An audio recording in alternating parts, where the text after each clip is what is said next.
నట్టింట్లో నిజం కనిపిస్తా ఉంటే ఇంకా ఆధారం ఏంట్రా? మీరు నమ్మిన బద్రి నుంచి నన్ను కాపాడింది ఇంద్రాని పిన్ని. అది నిజం కాదా?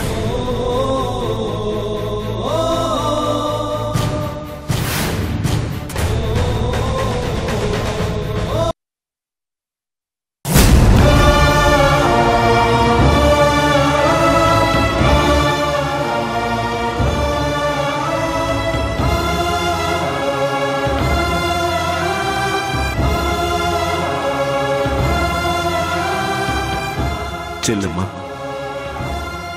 కొండారెడ్డి వరుసలు కలపొద్దు. నాకెందుకో నేను తప్పు చేశాననిపిస్తా ఉండదు, మోసపోయినాననిపిస్తా ఉండదు.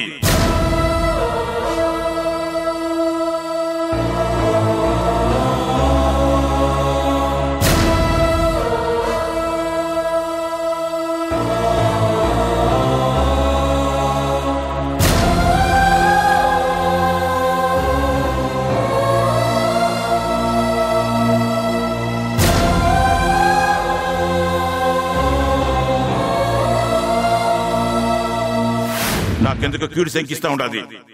కీడు శంకించిన ప్రతిసారి నాకు నష్టం జరుగుతూనే ఉండదు. అందుకే ఇవన్నీ ఆపేయమంటున్నాను.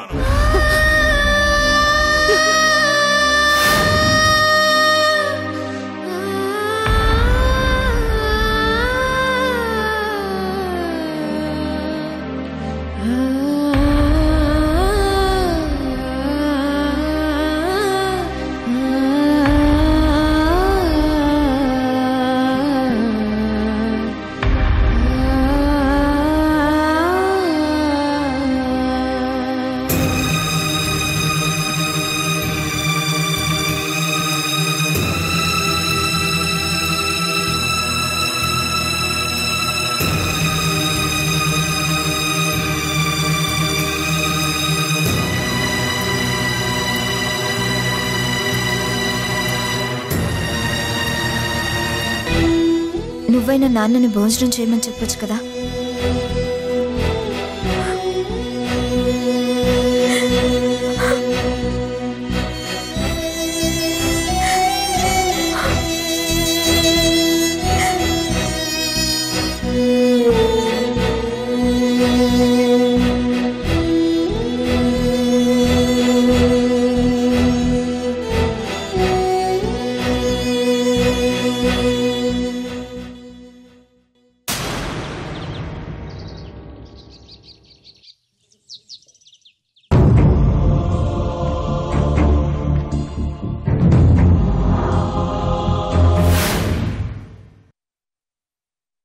అలాంటి వ్యక్తి మనల్ని చంపుతారంటే నేను నమ్మను. అంటే ఏంట్రా నీ ఉద్దేశం? నేనే కావాలని చేస్తుంటానా? దేవుణ్ణి అనుమానించడం పాపం మావయ్య. కానీ ఆ దేవుడు కూడా సునంద చేసిన దాన్ని గ్రహించట్లేదు. అందుకు బాధగా ఉంది.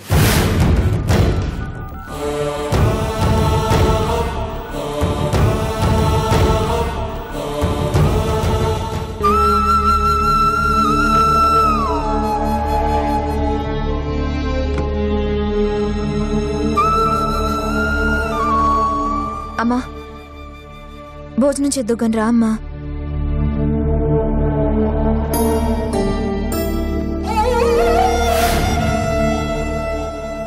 అందరూ ఇలా సైలెంట్గా ఉంటే ఎలా అమ్మా?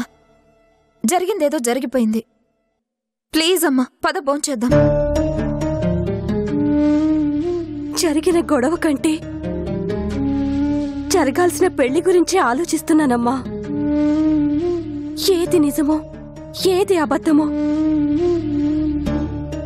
ఎవరిని నమ్మాలో ఎవరిని నమ్మకూడదో ఏమీ అర్థం కాని పరిస్థితి.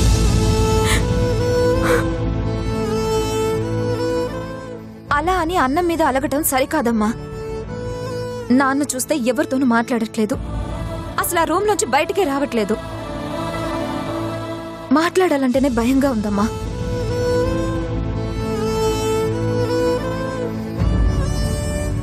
ముందు మీ నాన్నని భోంచేయమను, అప్పుడే నాకు ఆకలిస్తుంది. ఏమోనమ్మా, మీ పెద్దవాళ్ల పంతాలు ఎంతవరకు దారితీస్తాయో తెలియదు గాని సిరి సంజుల ప్రేమకు అడ్డు రాకుండా ఉంటే చాలు.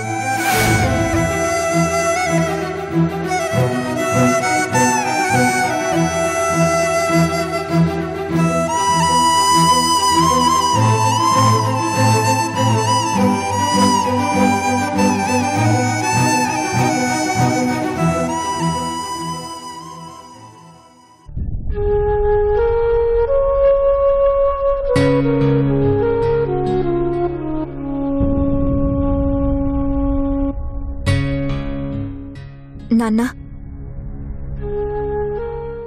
భోజనం నాన్న. నాకొద్దని చెప్పాను కదా, ఓసారి చెప్తే అర్థం కదా. వెళ్ళు.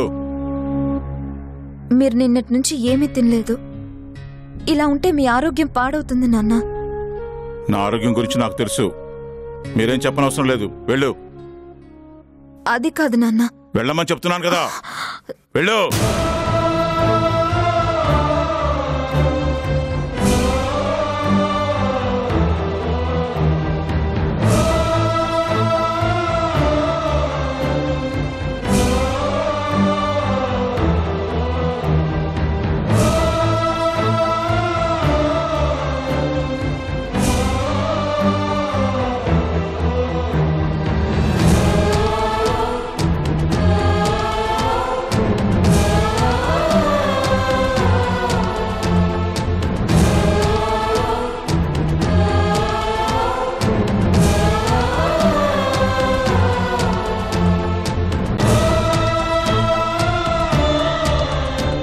ఏమైంది వైషు?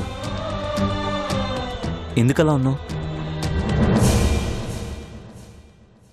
నాన్న ఇంతవరకు భోజనం కూడా చేయలేదు బావా. ఆయన అంతలా బాధపడుతుంటే నా మనసుకి చాలా ఇబ్బందిగా ఉంది. ఎప్పుడైనా మా మీద కోప్పడినా మళ్ళీ మామూలు మనిషి అయిపోతారు. కానీ ఇంతలా పట్టుబట్టి కూర్చోవడం ఇదే మొదటిసారి. నాన్న ఆకలికి అస్సలుండలేరు బాబా. అందుకే అన్నం తీసుకెళ్తే నన్ను తిట్టి పంపించేశారు. నువ్వు కూడా నాన్నపై చాలా గట్టిగా మాట్లాడావు. అలా మాట్లాడకుండా ఉండాల్సింది బావా. ఆ టైంలో నాకు ఇంకేం తోచలేదు వైషు. ఇందిరాని అతన్ని కాపాడటానికి నాకు మరో మార్గం కనిపించలేదు. మావయ్యని మీరు ఎంతగా ఆరాధిస్తారో అంతకంటే ఎక్కువగా అభిమానిస్తాను నేను.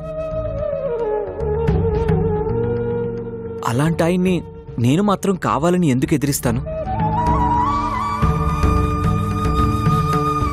ఒకవైపు సాంబరెడ్డి, మరోవైపు మీ అమ్మా నాన్న అందరూ కలిసి పాపం ఏ తప్పు చేయని ఇందిరాని అతన్ని నిందిస్తుంటే ఆవిడ కళ్లల్లో కనిపించిన బాధ నన్ను అలా మాట్లాడించింది.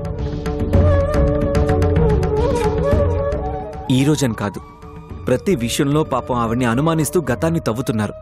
అలా అనుకుంటే గతంలో నేను కూడా మీ దృష్టిలో చెడ్డవాణ్ణే కదా. ఆ రోజు నేను అనుభవించిన బాధ, ఈరోజు ఇంద్రాణి అత్త అనుభవిస్తున్న బాధ రెండు ఒక్కటే. చెయ్యని తప్పుకి అందరూ వేలెత్తి చూపుతుంటే ఆ బాధ ఎలా ఉంటుందో నాకు తెలుసు వైషు.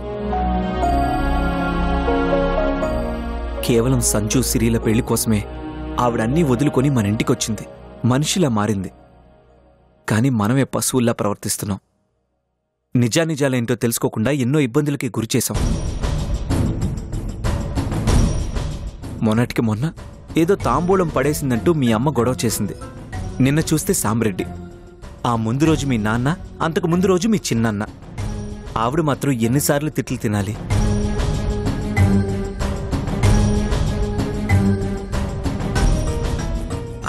అసలు మనల్ని భరించడానికి ఇక్కడికి వచ్చినట్లుంది. ఆవిడ స్థానంలో ఇంకెవరున్నా ఇప్పుడు కాదు, ఎప్పుడో మనల్ని వదిలేసి వెళ్ళిపోయేవారు.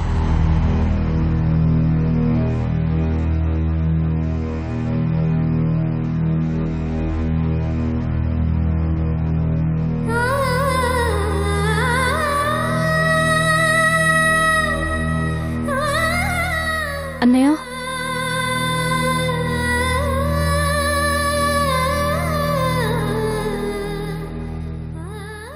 సిరి, నువ్వేంటిలా వచ్చావు? ఒకదానివే వచ్చావా? తోడొచ్చే వాళ్ళెవరూ లేరు కదన్నయ్య. అదేంటి సిరి అంత మాట అనేసావు? ఎవరెవరి మాట వింటున్నారన్నయ్య?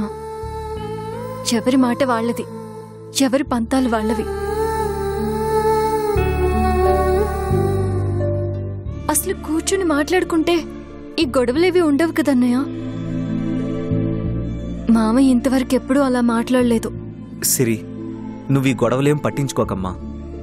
మామయ్య ఎక్కడున్నాడన్నయ్య? మామయ్యతో నేను మాట్లాడాలి. మామయ్య గురించి నీకు తెలియదు సిరి, ఇప్పుడొద్దు. లేదన్నయ్య, నేను మాట్లాడతాను. వద్దు సిరి. నాన్న అన్నం కూడా తినకుండా, ఎవరితో మాట్లాడకుండా ఒంటరిగా గదిలో కూర్చునున్నారు. ఇప్పుడెవరు వెళ్ళినా తిడతారు.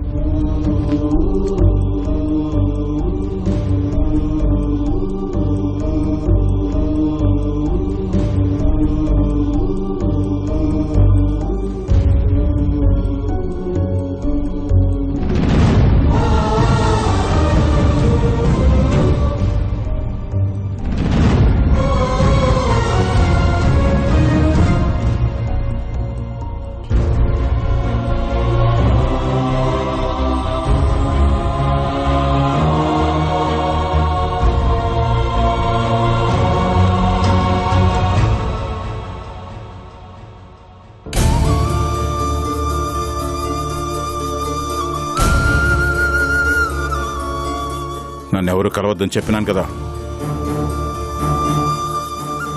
ఆ మాట ఒకసారి నన్ను చూసి చెప్పండి మామయ్య. వెళ్ళమ్మా, వెళ్ళు. నా మనసేం బాగలేదు, వెళ్ళు.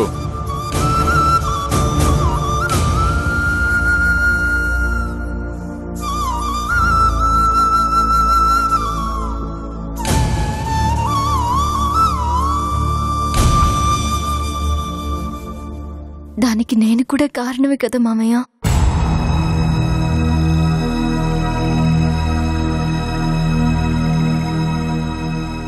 అందరికీ చెప్పాల్సిన మీరే ఇలా ఉంటే ఎలా మామయ్య?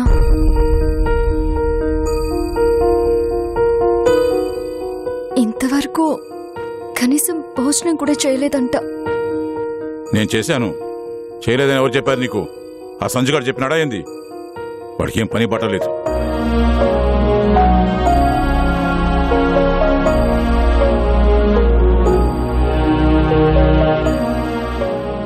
మీ కోపంలో అర్థం ఉంది మామయ్య, కానీ అది ఆకలి మీద చూపించకూడదు కదా.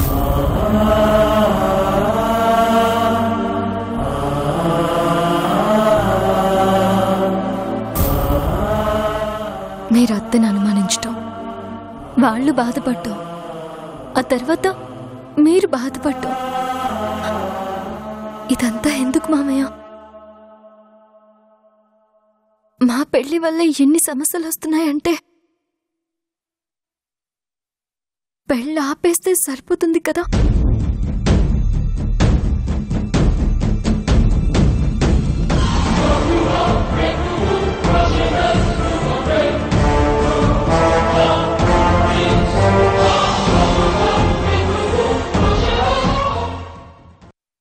నేను మీ ఇంటికి కోడలిగా రాకపోయినా పర్వాలేదు మామయ్య.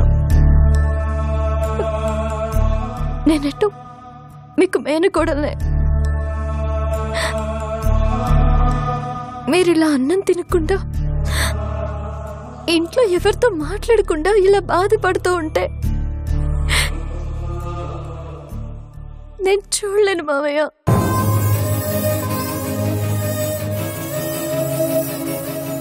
మామయ్య, ఒక్క విషయం చెప్తాను, వింటారా? సంజు నేను ప్రాణంగా ప్రేమించుకున్నాం. మన రెండు కుటుంబాలు కలిసి సంతోషంగా ఉండడం కోసం మా ప్రేమను కూడా వదులుకోవాలనుకున్నాం. ఆ సంతోషమే మళ్ళీ మా ప్రేమని పెళ్లిగా మార్చిపోతుందనుకుంటే లేనిపోని గొడవలతో, అనుమానాలతో మళ్ళీ మొదటికొచ్చింది.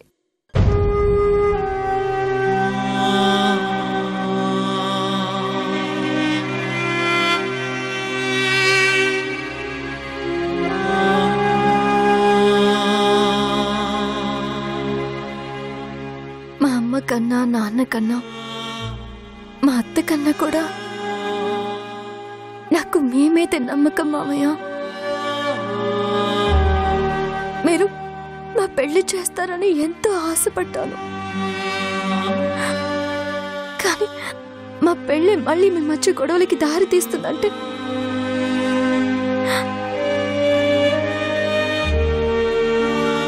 వద్దు మామయ్య, నాకు పెళ్ళొద్దు.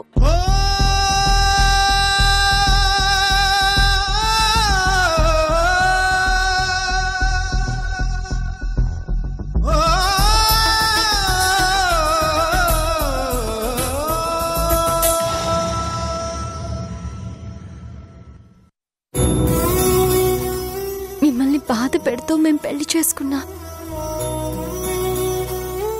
ఆ తర్వాత సంతోషంగా ఉండలేం మామయ్య.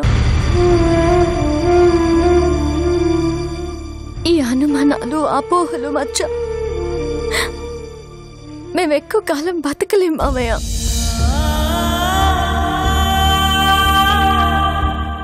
ఎవరికైనా సమస్య వస్తే దేవుడితో చెప్పుకుంటారు,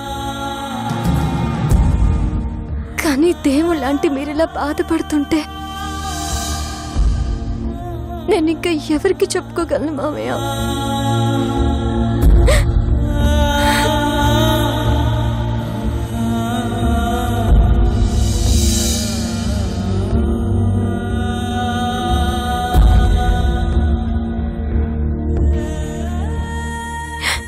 నాకు పెళ్ళొద్దు మామయ్య, పెళ్ళొద్దు.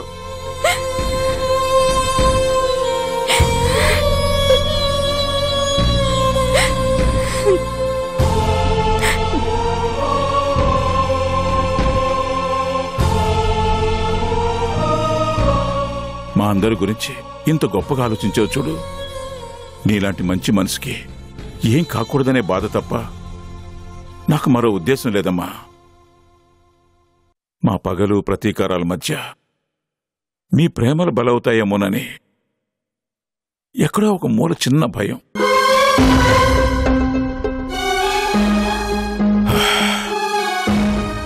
ఈ భయం ఇప్పటిది కాదమ్మా, 25 సంవత్సరాల నుంచి ఉంది.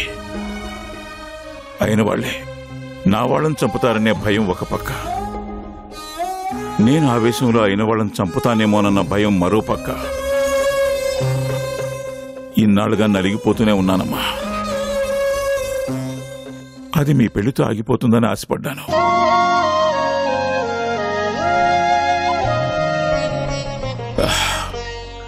లేదమ్మా, ఆగేలా లేదు. మీ పెళ్లి చేస్తానని మాట ఇచ్చాను. దానికి కట్టుబడి పెళ్లి చేసినా మీరు సుఖంగా ఉండలేరేమోనన్న భయం అమ్మా.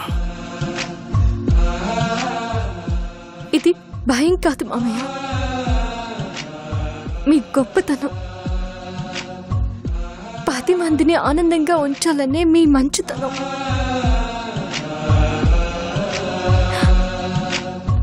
ఆ మంచితనం కోసం నేను సంజు జీవితంతో ఇలాగే అయినా ఉండిపోతాం. జీవితాంతం ఉండిపోతారు, కానీ సంతోషంగా ఉండలేరు కదమ్మా.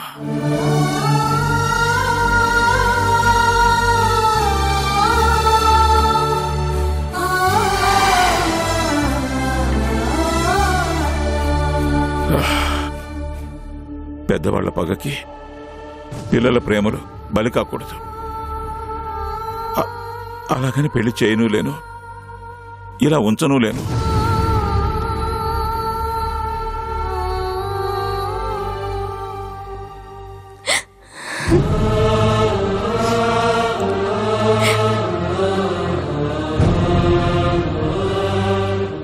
ఇలాంటి గొప్ప వ్యక్తిని కష్టపెట్టి మేము ఆనందంగా ఉండలేం మామయ్య, ఉండలేం.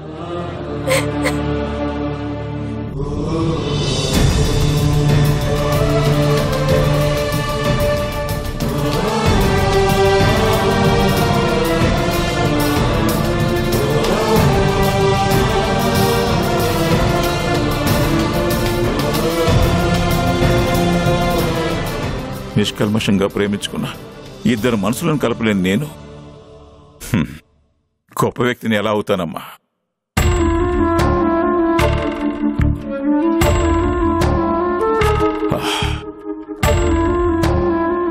మిమ్మల్ని సంతోషంగా ఉంచడానికి నా వంతు ప్రయత్నం నేను చేస్తానమ్మా.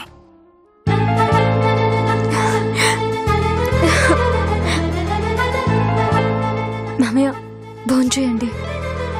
నాకు ఆకలిగా లేదమ్మా. నాకు ఆకలిస్తుంది మామయ్య. మీరు తింటేనే నేను తింటాను మామయ్య.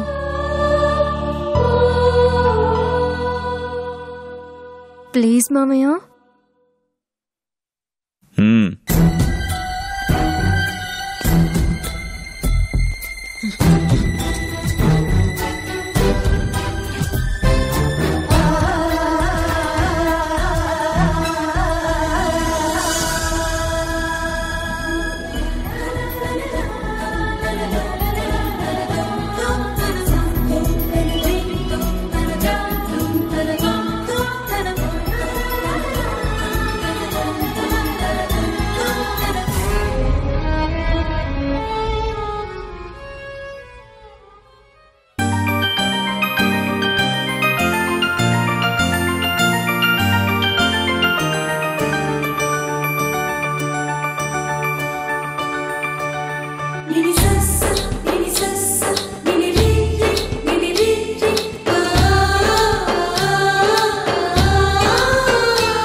అది కాదయ్యా, ఏదో ఆవేశంలో.